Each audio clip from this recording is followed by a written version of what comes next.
Metaphor ReFantazio has taken inspiration from a lot of different places, whether it's art history, literature, philosophy, psychology, really anything that you can think of. I think the best place to start today is by looking at the historical art that has inspired the creatures we know as humans in the world of Metaphor. And if you haven't beaten the game yet, that's okay, because outside of some monster designs, there will be no story spoilers in this video. And so to start out, I think we need to talk about the artist behind all of these paintings, Hieronymus Bosch. So to give you the rundown, Bosch was a Dutch painter that lived in the 15th and 16th centuries and was from the city of Brabant in the Netherlands. While much of his work is notable to this day for its high level of skill and originality, it's his nightmarish depictions of hell that we are going to be focusing on heavily today as we look at the inspiration for all of the different humans in the world of Metaphor. Unfortunately though, we don't know a ton about Bosch's life, or even what he thought about the meaning of his art, because he didn't really leave behind many notes or journals or diaries. Despite this lack of insight from the artist himself, however, his work is widely considered to have had incredible insights and ideas that explored humanity's desires and deepest fears. And today we are going to be looking at a few of Bosch's most prolific pieces of art that he had produced, and the humans that can be found in each of them, and where better to start than Bosch's most famous painting, The Garden of Earthly Delights. Now, The Garden of Earthly Delights was painted by Bosch at some point between the years of 1490 and 1510, and can currently be found on display in the Museo del Prado in Madrid, Spain. And I think it's worth noting that this piece is something known as a triptych, which is essentially a work of art that is divided into three sections that are hinged together and can be folded shut or displayed open, with pieces of art also being displayed on the shutters when it is folded together. So the outside of this triptych illustrates the world during its creation, though it's worth noting that there is only plant life illustrated on the outside of this triptych, with no people or animals anywhere to be seen. But when it's opened up, this is when we see the true genius and the madness that is the Garden of Earthly Delights. And before diving in, I think it's worth noting that much of Bosch's artwork also has Christian and more specifically Catholic roots to it. And while this wasn't surprising, as many of the greatest artists of his era created Christian artwork, Bosch's was a bit more unconventional than most. The leftmost panel depicts the Garden of Eden, a serene kind of setting, and unfortunately it doesn't have much to do with any of the humans in Metaphor, and so we're gonna kind of skip over that one for now. The center panel, however, and the largest panel, is the namesake for the painting, and illustrates the inspiration for our first human, Homo Gorlio, whom we fought in the northern border fort, and is the one who caused Will to awaken to his archetype, and it can be found right here in the Garden of Earthly Delights. Now, while there's a lot happening in this panel, I think that the most interesting assessment of it is that it is intended to depict a utopia, or paradise incarnate, which is very interesting considering the book that the protagonist carries around with him everywhere, which also is meant to depict a utopia. Though this book is more so inspired by the novel of Utopia that was written by the real-world Sir Thomas More, but that's a video for another day. And speaking of which, if you like this kind of content, please make sure to let me know in the comments and hit that subscribe button, because only 11.7% people who watch these videos are actually subscribed to the channel. So if you're enjoying what you're seeing, make sure to hit subscribe and like the video, because it helps me out so incredibly much. But shifting from the center panel to the rightmost panel, which is accurately dubbed the Hell, this is where we start seeing a lot more humans. For Bosch, Hell is a mainstay in his artwork, and it depicts a world in which humans have succumbed to their temptations, and the world as he had known it had fallen and become twisted, which is an incredibly interesting inspiration to draw from for the setting of this game for a number of reasons. But as I'm looking at this panel, it is very apparent to see one of the most prolific humans that is on the cover of the game itself, and that is Homo Avides, the human that we fight in the streets of Grand Trad early in the game, and one that's been featured in essentially every trailer as well.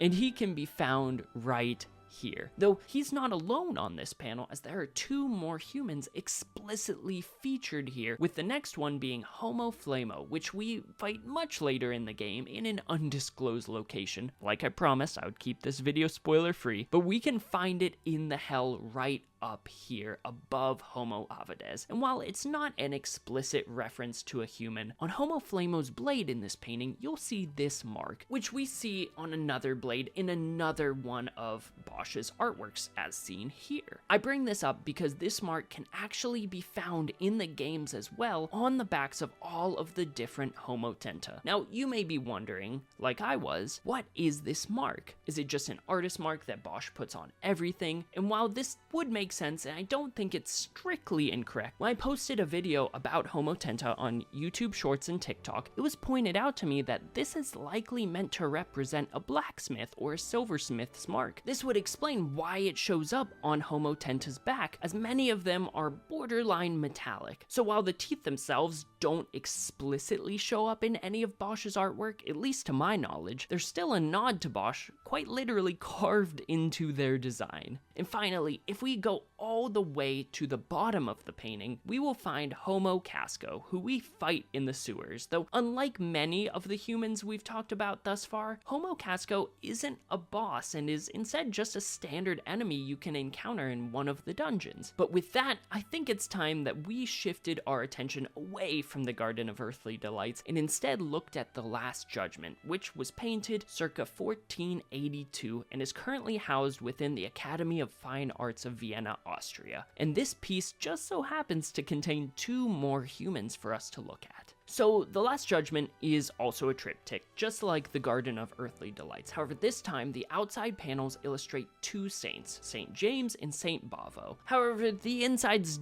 don't have much to do with either of these two saints. Once again, the leftmost panel illustrates the Garden of Eden, and while it doesn't look exactly like it did in the Garden of Earthly Delights, it still gives that air of serene peacefulness. But in terms of human sightings, we've got nothing here, so we're moving on. Instead, we need to look to the center panel, which depicts the Last Judgment, which in turn sees the angelic figures in the sky watching the damned run rampant on Earth. And of the damned, we see none other than the first human we actually get to fight in the game, Homo Oppo, right here. Though I don't think he should get too comfortable, because right beside him, getting ready to roast up some eggs in her skillet, is Homo Luano, who we can find and fight much later in the game. And just to say we looked at, the third panel, which doesn't have anything relating to metaphor, depicts the denizens of hell once more being absolutely deplorable. The scenes of torture in this image make me squirm today, and so I can only imagine what they would have done to people back in the 14 or 1500s. Also, speaking of Homo Luano, while she is most clearly realized in The Last Judgment, I would be remiss if I didn't show some of Bosch's sketches in which she appears in Beehive and Witches, and witches may also be women celebrating carnival. And I would say that of the humans we fight in the game, she is absolutely one of the most human looking. But if Homo Luano is the most human looking, let's look at one of the least human looking.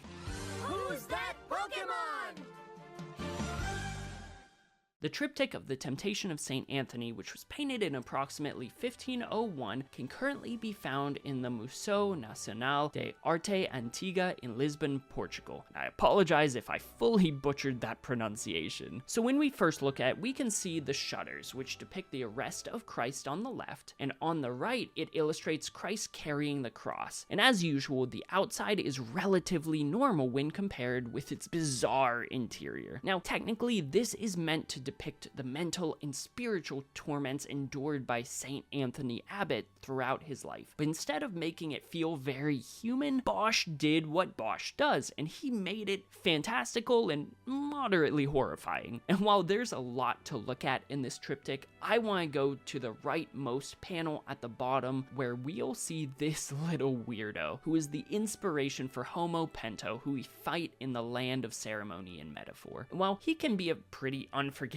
fight, here he's just kind of a meatball with legs that's been impaled. I don't know, if Atlus ever made merch of this little thing, I would buy 10. I love him. Though, now that I'm thinking about it, I think there's another human that may look even less like a real human than Homo Pento, because at least he has ears and is human adjacent. I must have blocked this one out though while I was writing the script, because it's easily my least favorite human to fight in the game, and that's the reverse mermaid himself, Homo Theos. Now, I don't want to disappoint you, and so we're going to be talking about another triptych, and this time it will be the Haywain Triptych, which was painted by Bosch in circa 1516, and can currently be found in the Museo del Prado in Madrid, Spain. On the outside of the triptych, it depicts a wayfaring man walking the road as he fends off a dog, and people around him are being robbed. When we open the triptych, however, on the leftmost panel, we see the Garden of Eden again, and it depicts the creation of Eve, Adam and Eve taking the forbidden fruit from the devil, and the pair of them being kicked out of the Garden of Eden. The center panel, however, is where we'll find our fish, and boy, is there a lot going on here. Once again, though,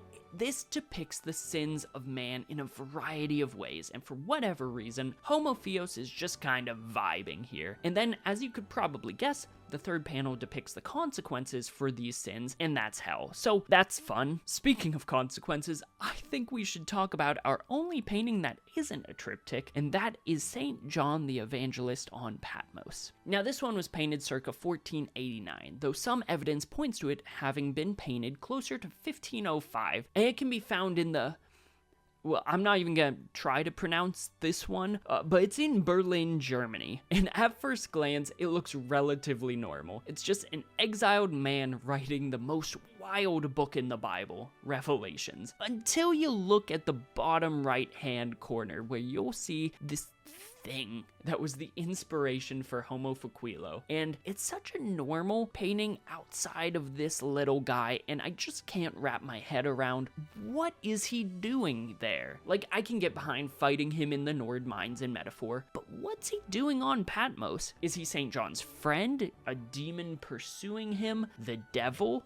All of the above? Because we don't know the logic behind many of Bosch's works, I guess this will only ever be up to speculation, but regardless, at least it gave us a strange-looking human to fight in metaphor, and we'll leave it to the art historians to analyze what this crow-looking human old person thing could possibly be. At least for me, it'll always be Homo Fuquilo. And at this point in the video, you may be wondering about some of the other humans who were prominent in the marketing of this game, or a few others that I just haven't listed yet. To which I'll say, if there's a human in the game that I haven't mentioned, it's because there's no one-to-one correlation in Bosch's artwork to the remaining humans in questions. For example, Homo Butera, which is one of the bizarre poster children of this game. You would think it looks strange enough. This has to be represented in Bosch's artwork, but at least based on what I could find, this is an entirely original design that was more so inspired by Bosch's art style, whereas a design like the sea horror Homo Sabara could be in part inspired by many of the art pieces in which Bosch depicts Jesus wearing the crown of thorns, but the tentacles and the heart coming out of its skull, those are new. Those are an Atlus original, and so on and so forth. Suffice to say, there are some very story-important humans that I haven't mentioned at all, but these humans are primarily designed for the sake of their role in the story, not with Bosch's art as the complete inspiration. And honestly, I think that's pretty cool. I love that Atlus was able to take such incredible and fantastical designs that are arguably some of the earliest designs of this nature in history and repurpose them to represent the humans in this game. And while there's a lot of thematic relevance to this, with these monsters coming from artwork that was made for the church and the Sanctus Church heavily paralleling the Catholic Church, I think that's a video for another day. If you've made it this far into the video, I'll throw in one extra detail that you may have missed just for you that I think is really cool. Just make sure to like the video if you've enjoyed it up to this point. If you look at the icon for the anxiety status effect in Metaphor, it's actually directly inspired by the 1893 painting by Edvard Munch, The Scream, which can be found in the Munch Museum in Oslo, Norway. And let's be honest, what icon could better represent anxiety than the Scream? And with that, I think that's all I have for this video, so let me know what your thoughts on all of this are. Are there any humans or pieces of artwork that I might have missed? Let me know in the comment section down below. And if you want to see more metaphor content like this, whether it be rankings, tier lists, maybe we could explore the book Utopia by Sir Thomas More and how that relates to the game of metaphor on a deeper level, I would love to hear your input. If you ever want to keep up with me, what I'm doing, or just chat with me about metaphor, follow me over on Blue Sky, because that's where I spend most of my time online nowadays. So as always, I hope you have a fantastic rest of your day, a fantastic rest of your week, and why not even a fantastic rest of your month, and I will see you in the next video. Later.